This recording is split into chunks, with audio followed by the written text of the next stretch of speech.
Perkenalkan, nama saya Florence Oenpa, NPM 12190069, Prodi Agribisnis, tugas perdagangan internasional. Baik, saya akan menjelaskan materi tentang perdagangan internasional healthcare olin.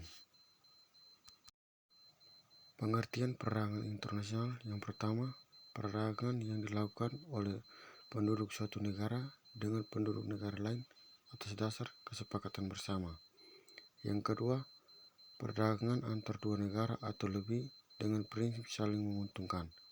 Yang ketiga, perdagangan antar negara yang memiliki kesatuan hukum dan kedaulatan yang berbeda dengan kesepakatan tertentu dan memenuhi kaidah-kaidah baku yang telah ditentukan dan diterima secara internasional. Yang berikut teori Hecker-Olin. Yang pertama, beberapa pola perdagangan dengan baik, negara-negara cenderung untuk mengekspor barang-barang yang menggunakan faktor produksi yang relatif berlimpah secara intensif.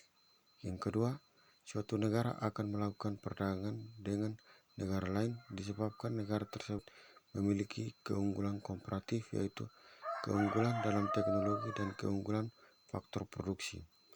Yang ketiga, basis dari keunggulan komparatif adalah 1.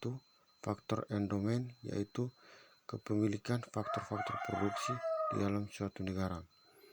Yang 2. Faktor intensity, yaitu teknologi yang digunakan dalam proses produksi, apakah labor intensity atau capital intensity.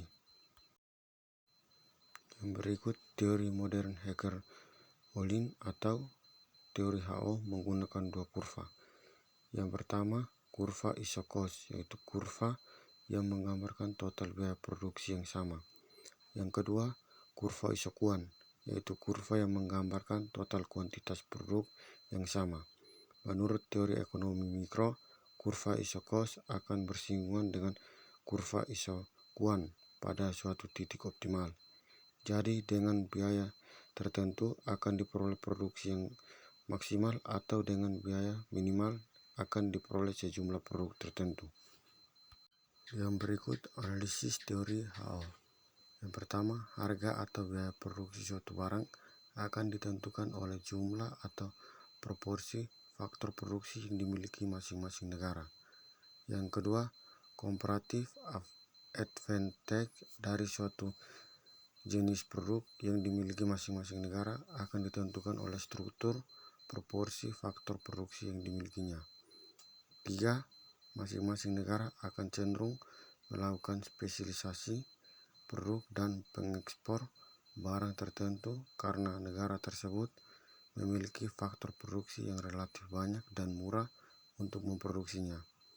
Yang keempat, sebaiknya masing-masing negara akan mengimpor barang-barang tertentu karena negara tersebut memiliki faktor produksi yang relatif sedikit dan mahal untuk memproduksinya.